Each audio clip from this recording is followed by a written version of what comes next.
want a war, you're gonna get one. Now get the guns, the drugs from my generation. I'll take the fall, the saints, and across the nation. And it's a sex, the gods, the fakes, the fraud, they're messing with me.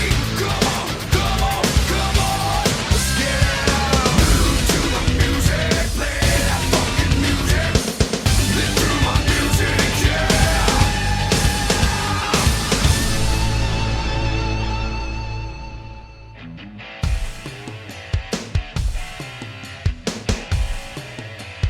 Welcome to episode 70 of Reliving the War. We've got another strange one this week. The WWF and the USA Network put on a special Thursday episode of Raw named Thursday Raw Thursday, and that means Nitro had an unopposed Monday night. We're still going to flip back and forth between both shows, but keep in mind that there was no Monday Night Television battle on this particular week. Nitro aired as usual on Monday, the 10th of February, live from Jacksonville, Florida, while Thursday Raw Thursday took place on the 13th of February, live from Lowell, Massachusetts. Let's get started then by taking a look at the opening segments. By the time the first Raw match ends, Nitro has already completed 2 matches and a promo. On Raw, the IC title is on the line when Triple H defends against Rocky Maivia. And on Nitro, we have Dean Malenko vs Eddie Guerrero, a DDP promo, and a Bobby Eaton vs Konnan match. Raw opens up with some big news. A video package plays featuring Shawn Michaels as Vince McMahon announces that HBK is going to vacate the WWF title tonight on Raw, and the winner of the Final Four match this Sunday will become the new champion. We'll talk about all this a little later. Because Shawn isn't competing in his scheduled match with Psycho Sid, Steve Austin's going to wrestle Sid instead on tonight's show. As our match on Raw gets underway with Hunter performing a hip toss, Vince McMahon says Curtis Hughes is absent tonight. What happened? Did he lose his smile also? A few hammerlock counters results in Triple H performing a drop toe hold and a front face lock. Maivia counters with a grounded hammerlock, Hunter gets up and applies an armbar before hitting a headlock takedown, and Rocky counters with a head scissors. Very crisp stuff here. We see this sequence consistently, and it's kinda fucked up when you get to the point where you can tell who pulls it off well. Rock then tries to get fancy by doing, well, whatever this is, and Hunter counters by rolling over and crossing Rocky's knees, giving Helmsley the perfect chance to slap this future jobber around a little. The match resets, Hunter does his little pose, the two lock up again, and a drop down sequence ends with Rock pulling off a hip toss and that drop kick of his. Hunter takes a timeout on the outside, and when the match resumes, Hunter lays in a few right hands and then he does this. Not quite a chin lock, not quite a camel clutch or a crossface, he's just kinda squeezing on Rocky's jaw. Hunter gets launched into the ropes and whee! The dropkick looked better here, maybe it was the camera angle. Rock makes a mistake on the outside and he ends up hitting a clothesline on the ring post. This leads to Hunter dropping Rocky with an armbar takedown, and now the future King of Kings will focus all his offense on the left arm. Another armbar takedown from Helmsley leaves Rocky in a bad way. We come back from a commercial break and the Honky Tonk Man shows up. Does this mean that Triple H is the Honky Tonk Man's new protege? Well, no. Get this, the Honky Tonk Man says that neither Triple H nor the fucking Rock are good enough to sit under the Honky Tonk learning tree. Triple H continues to dominate the match with a running knee. We then see a sleeper hold from Helmsley, and Rock replies with a sleeper of his own, but Hunter manages to escape by ramming Maivia into the top turnbuckle. Hunter tries to go toe-to-toe with Rocky, but Maivia pulls off that signature punch and he floors Hunter. Rock then lands a back body drop, and Maivia hits a top rope crossbody, but Hunter rolls through and he tries a pin. Rock kicks out at 2. Hunter then hits a neck breaker followed by a pile driver. It seems the offense targeted at Rocky's left arm has completely gone out the window here. Maivia takes a superplex and Hunter gets frustrated when Maivia kicks out, so he decides to end it. He goes for a pedigree, but Rock just crumbles to the mat. That sneaky Maivia kid was playing possum all along. He catches Triple H with a small package, and by God, Rocky Maivia becomes the new Intercontinental Champion. Doc Hendricks interviews Rock afterwards. He says he's gonna always give the best he can give, and he says he'll make his father, his grandfather, and all his family proud. A little bump in the road here, but rest assured, my prediction still stands. This guy will be out of a job as soon as he drops the title. There's no upside to this kid at all. joking aside, it's a big win here, and what a way to kick off Thursday Raw Thursday. Alright, from the simplicity of one Raw match to the absolute breakneck speed of WCW's programming, Malenko vs Guerrero opens up Nitro and Dean sends a message to Six. He knows Waltman stole his belt, and Malenko gives Six an open invitation to show up for a lesson in respect. The US champion Eddie Guerrero comes to the ring, and you know what to expect from these two by now. They have another fantastic match filled with fast, creative counters and reversals. Check out this arm drag right here from Eddie Guerrero. And take a look at this ridiculous German suplex from Dean Malenko. My. Unfortunately, the match ended via countout when that sneaky bastard Six showed up and he tried to steal Eddie's US title. Guerrero managed to stop Six, but he got counted out in the process. Also, we got an Eddie Guerrero chinlock during the match, a little appetizer from Latino Heat. Immediately following the match, Diamond Dallas Page came to the ring and he set up a chair. Page said he has a giant target on his forehead. He doesn't want to keep running. If something's going to happen between DDP and the New World Order, it needs to happen now. Out comes Macho Man Randy Savage and Sting, and what we get here is a very tense moment when Sting and Savage circle around Page and DDP looks very on edge. Savage hits DDP's chair with a baseball bat and this makes Page jump.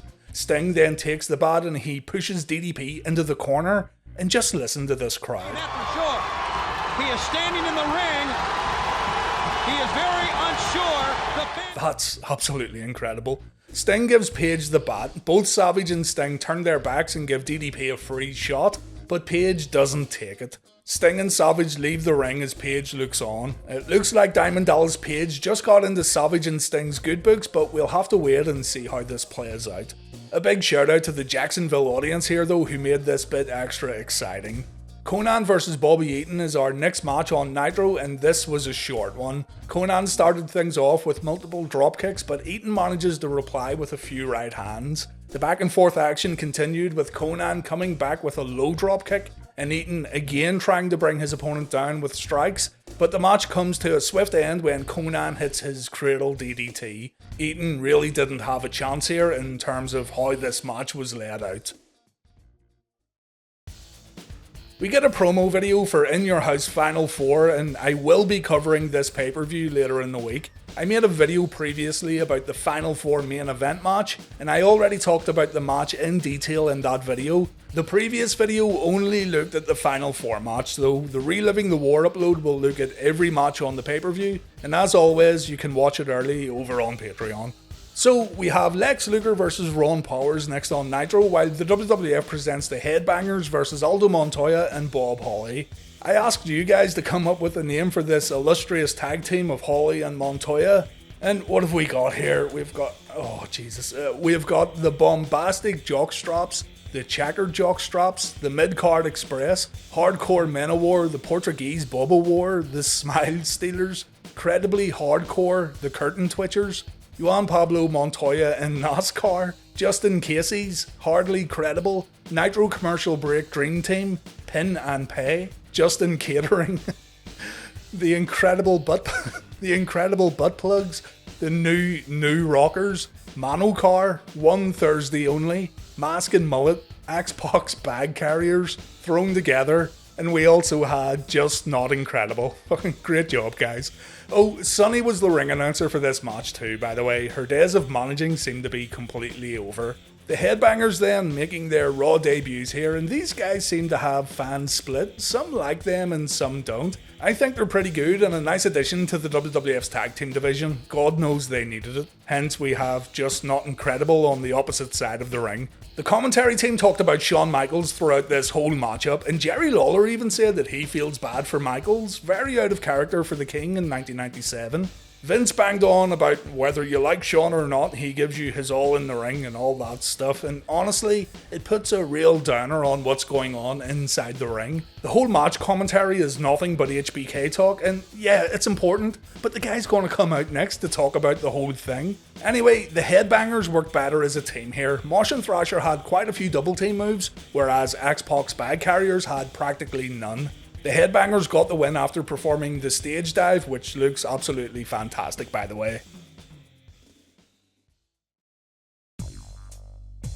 Eric Bischoff stops Lex Luger from making it down to the ring. Bischoff notices the cast on Luger's hand. Remember, Lex was attacked by the Outsiders last week. And Eric wants to know if Lex is dealing with any broken bones. Lex says he is, but this is where the big boys play, and so he's still gonna compete tonight.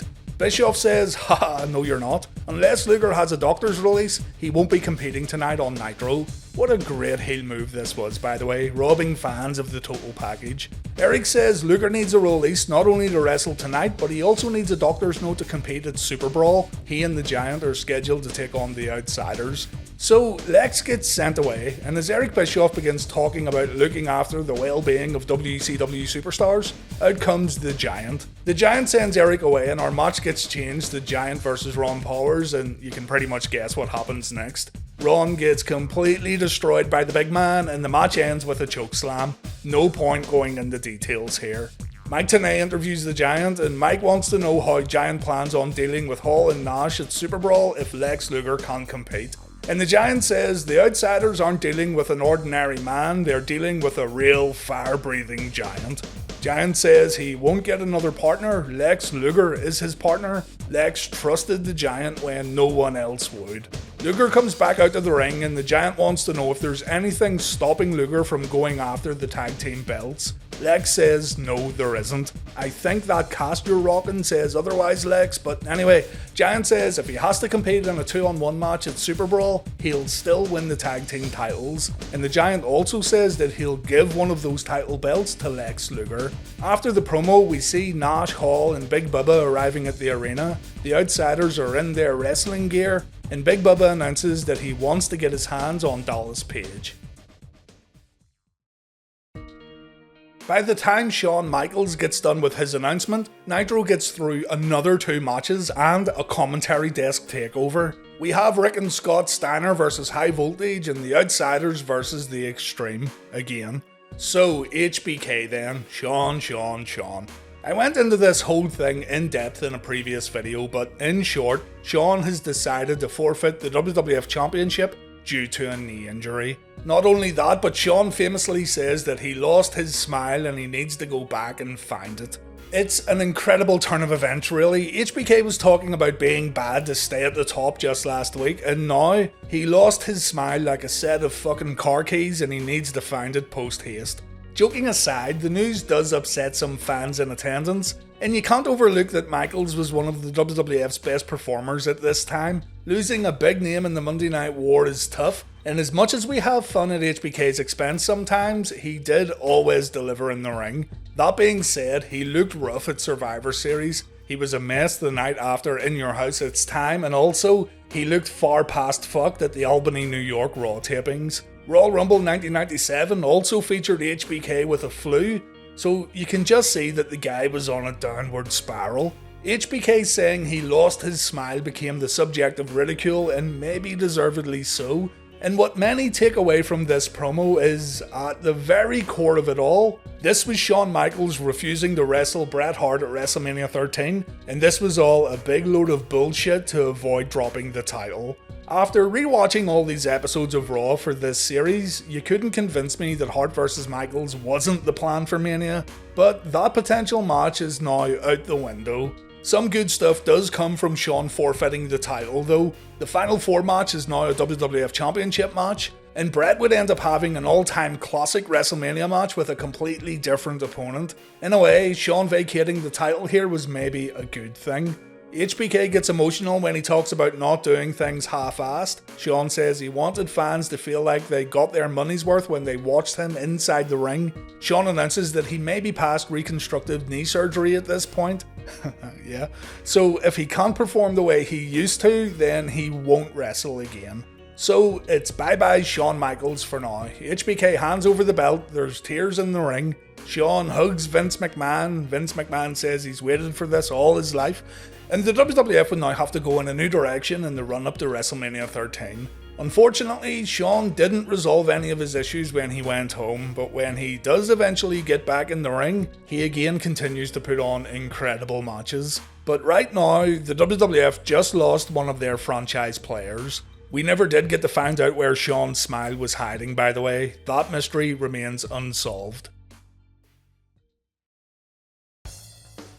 Well, after all that crying and all that emotional stuff, I want to see Scott Steiner beat the shit out of someone. A pre-match promo reveals that the Steiners, Public Enemy, the Faces of Fear and Harlem Heat will compete in a 4-way tag team match at Superbrawl to determine the number 1 contenders for the tag team titles. Scott starts this one off with a big hip toss on Robbie Rage, and we see Harlem Heat standing at the entranceway. Rage comes back with a chop block, and just as Kenny Chaos and Rick Steiner get tagged in, we also see the Faces of Fear and Public Enemy watching the match from afar. Rick stretches Chaos as Schiavone announces a 6 vs Dean Malenko match at Superbrawl. That's the thing with WCW Nitro I wanted to bring up also. You gotta listen to the commentary to get the scoop. The WWF are a bit more elaborate when building and announcing matches, whereas WCW just make announcements on commentary. Anyway, Scotty's back in the ring, but High Voltage managed to slow him down. It doesn't last long though. An inverted atomic drop stuns Robbie Rage, and when Rick comes back in,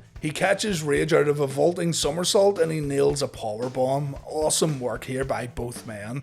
The match then ends with the Steiner Bulldog, very short but plenty of impact. The NWO then take over the commentary desk, and Bischoff gets a shot in at Vince McMahon. Vince Neil over here. Oh, you said Vince.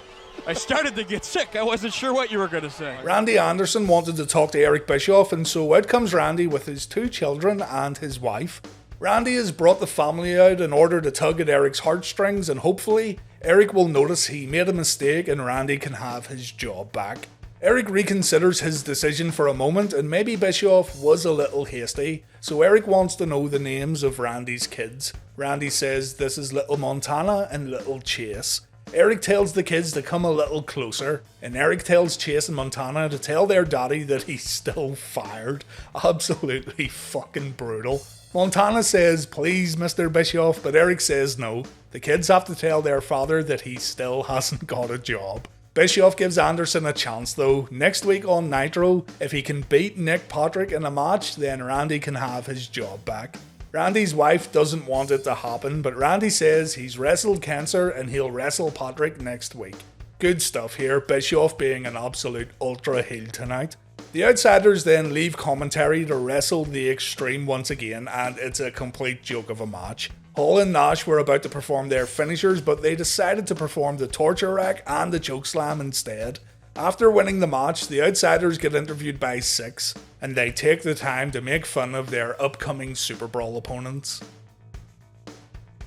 The Undertaker took on Savio Vega next, while Rey Mysterio got a shot at Steve Regal's TV title. The TV title match ended in a time limit draw, something we've begun seeing quite frequently during Regal's title reign. Bit of a style mismatch here also. Decent TV match, but we've seen better from both men. Regal was happy to get a time limit draw too, by the way. The audience booed the decision, but what can you do? Over on Raw, Savio Vega was absolutely no match for The Undertaker. The dead man won with a chokeslam, and afterwards, the Nation of Domination hit the ring and Taker got attacked. Ahmed Johnson ran down for the save. It looked like the Nation were going to come out on top here, but The Undertaker set up and he and Ahmed cleared the ring. Nothing gets progressed here really. You can skip over this match and not miss out on anything.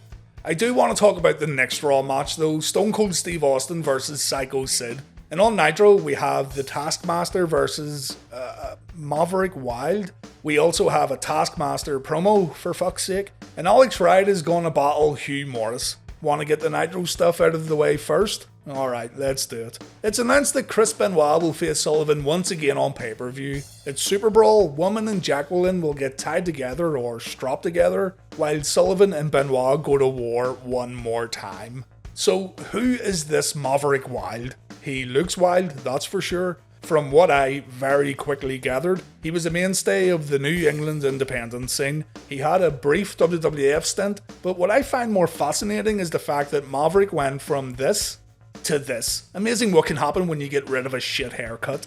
Anyway, Maverick gets annihilated by the Taskmaster. Miss Jacqueline body slams Maverick on the outside, and Maverick's body language says, I can't believe that just happened.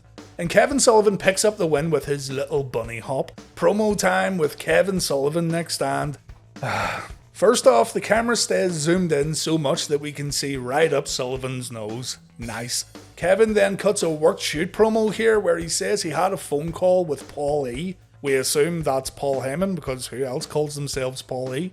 And Sullivan talks about how Paulie encouraged him to keep doing what he's doing on Nitro, seeing as Nitro is the #1 wrestling show on cable television. So yes, Sullivan is publicly stating here that he's the booker. Remember, Brian Pillman also revealed this back at Superbrawl VI. Sullivan bangs on about how guys like Jim Barnett and King Curtis would tell him to keep doing his job. And the problem here is that casual fans wouldn't have a single fucking clue what this guy was talking about. Sullivan said that woman goes around telling people she's tough when she's never bitten anyone's nose off or pulled out anyone's eyeballs. Woman concealed a weapon on her first night in the business because she was intimidated. But woman better not hide anything when she gets strapped to Jacqueline at Superbrawl. Jimmy Hart tries to talk, and when he calls Sullivan the Taskmaster, Sullivan stops him and says, "My name is Kevin tonight." Jacqueline says, whereas woman comes from a community, Jackie and Sullivan come from a neighbourhood. Chris Benoit won't be able to protect woman at Superbrawl, and yeah, talk about completely missing the mark. The whole "I respect you, Booker Man" thing was so good because it was subtle and it also completely stopped the match. This right here is nothing but rambling. You'd need a fair bit of prior knowledge to decipher anything Sullivan says. I'm sure someone out there will say it was groundbreaking and all that shit, but for me, it was a slog to get through. Nitro then aired a replay of last week's Piper and Hogan promo. It's a good thing they did too. You need a good palate cleanser after that Kevin Sullivan stuff. The Alex Wright vs Hugh Morris match was short, but it also featured a botch that Wright tried to recover from. Give him credit, he did try, but he ends up falling hard on the mat and he pays for it afterwards. Hugh Morris picked up the win after performing the No Laughing Matter moonsault, and it seems like WCW have reverted back to calling the move by its original name. Who cares? Gorilla Monsoon makes a big announcement next. Psycho Sid is still going to get his title shot, and it's going to happen the night after Final Four. So next week on Reliving the War, we're going to see Sid taking on the winner of the Final Four match, and the championship is on the line.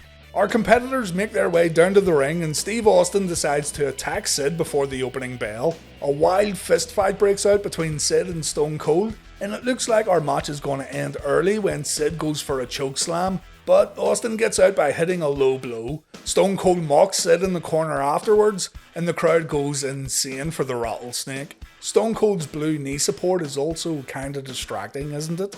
Austin says, "This is for you," while pointing at Vince McMahon, and then he hits an elbow on the outside. And then a loud Austin chant breaks out. Right hand. This must have felt pretty damn good for Steve.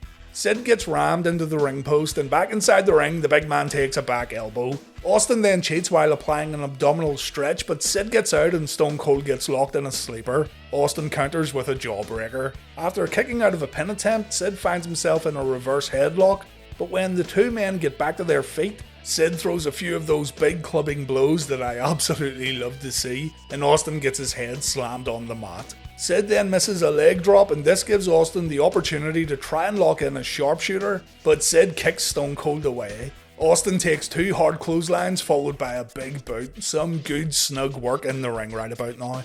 Just then, Bret Hart hits the ring and he attacks Steve Austin, resulting in Austin winning the match via disqualification. Once Austin leaves the ring, Bret and Sid begin fighting, and Vince McMahon says this could be the match we see next week on Raw with the WWF Championship on the line. This was a good match for what we got. It's a shame it ended so abruptly.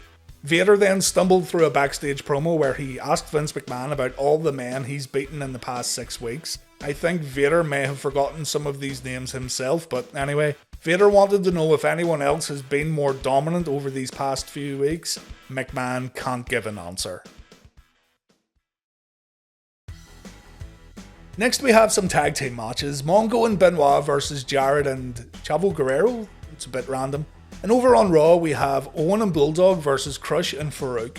Look at this absolute legend right here. Proud as can be wearing his Davey Boy Smith shirt. That's a chap right there who knows good wrestling when he sees it.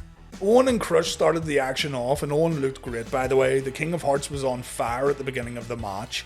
As the bout slowed down with Davey and Crush and Davey and Farouk, Bret Hart was seen backstage watching the match while simultaneously straining his neck. Vince wanted to know Bret's thoughts on Shawn misplacing his little smile. And, well, Bret Hart is actually sympathetic towards Shawn. Bret says it's sad that Shawn could be hanging up his boots. It's a loss for Shawn, it's a loss for Bret, and it's a loss for everyone. Bret says Shawn's dream was to be WWF champion, but HBK has one more dream, to make it back to the World Wrestling Federation. Bret admits that he'd love to wrestle Shawn, but what's more important than that is that things work out for Shawn and his career. I want to believe that Bret was pulling off the ultimate troll here, but by the way, even Jerry Lawler was speaking about Michaels. I think everyone was told to show sympathy tonight. The tag match ended the same way as last week's. Owen gets thrown out of the ring and he feigns an injury. The King of Hearts then gets counted out, but this time he allows Davey to get absolutely destroyed in the middle of the ring. Owen pretends he's hurt while Davey takes the Dominator. Another loss for the tag team champs, but they hold on to their tag team belts. The tag match on Nitro, it ends with Jarrett getting thrown out of the ring and Deborah checking to see if he's okay. Deborah has no clue what to do or how to act to make it appear like she's concerned, so she starts pulling on Jarrett's ring gear. I'm not kidding, by the way. Even Mike Tenay calls this out by saying she's inspecting his suspenders, and this makes Tony Schiavone laugh. He's inspecting his suspenders. Thank you, Mike. You being authority on suspenders. With all this going on, Mongo hits a tombstone on Chavo. You're a brave man if you let Steve McMichael hit you with a pile driver, by the way. And that's how the match ended. Deborah gets in the ring and she argues with Mongo. Ric Flair and Arn Anderson also show up, and so we're going to get another Horseman promo. Mike Tenay says Double A has done a great job of being the voice of reason within the Horsemen. And Arn, who is now out of in-ring action, by the way, until the year 2000, talks about how Mongo and Benoit are gaining the upper hand on Jarrett and Kevin Sullivan. And then Ric Flair gets asked if the Horsemen are back on the same page once again. Haven't we already talked about this, like every week for the past 2 months or something? Anyway, Slick Rick doesn't answer the question. He says the Horsemen are in town, whether you like it or you don't like it, learn to love it because it's the best thing going today. Chris Benoit talks about Kevin Sullivan. He says if Sullivan wants to play mind games, then Benoit is happy to play along. Same shit, different Nitro. Steve McMichael faces Double J at Superbrawl, and if Jarrett wins, he becomes a Horseman. And while Mongo rips into Jacksonville, someone throws gum and it hits Deborah perfectly. It gets stuck in her hair and she can't get it out. That chewing gum stays in her hair for the entire promo. Even Steve can't get it out. Mongo wants to know what Deborah's playing at with all this Jeff Jarrett nonsense, and Deborah says she just wants Jarrett to become a Horseman. Mongo says there's no chance of that happening at Superbrawl, yada yada, and Deborah ends the promo by calling Sullivan and Jacqueline the Fast and Hideous couple, or Fast and Tedious couple, or is it that Fat and Tedious couple? Just listen. The fast, tedious couple. She's fast and he is hideous.